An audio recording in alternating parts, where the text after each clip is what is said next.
Hi, Ehren Beinert. I'm at ARH Studios. We are looking at the Death Dealer 3 today by Caleb Nefson. And what I'm doing right now is the processing work to get it ready for print. So I've got the sculpt in ZBrush. And as you can see, we've started cutting it up. This is just the torso that we've got here. So we go through a few processes in ZBrush to decimate the sculpt to get it ready to export as an STL file. Once that part of the process is done, we use a few other programs to double check the mesh to make sure that it is ready for print.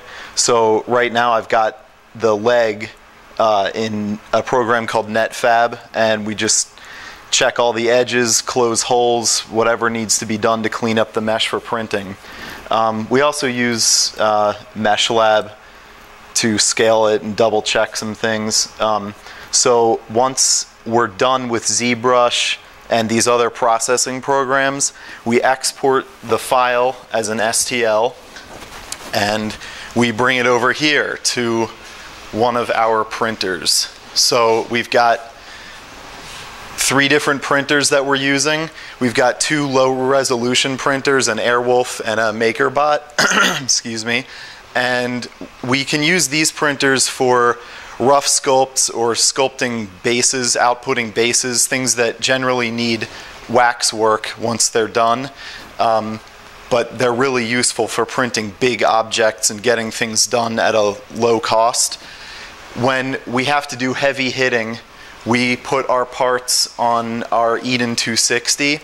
It's a high-res printer, and it allows us to capture as much detail as possible from our ZBrush sculpts, so all the textures and stuff that we work so hard to put into our sculptures will show up on the 3D output.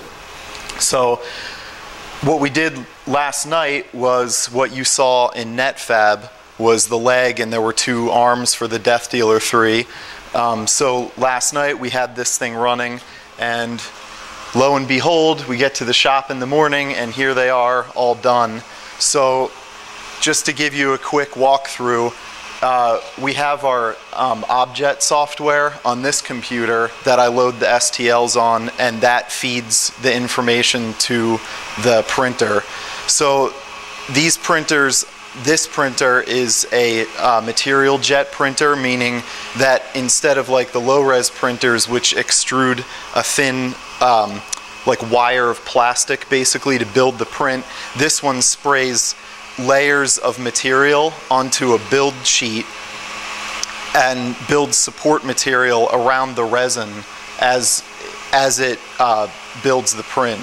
So what you can see here, if I can pull this out, is our completed build for the Death Dealer 3. We have his left leg and both arms, and they look funny right now because they've still got support material built up around them that we need to clean off, and then all the detail and the texture work that we put into this, that Caleb worked so hard to put into this, will show up. So we have a bunch of cleaning materials in the other room back there that we're going to use to do that later today.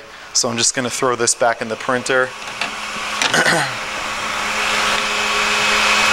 And just to give you an idea of what we've done already, you can see the scale of how big this piece is going to be. So this is his axe. He's holding it like this in the pose.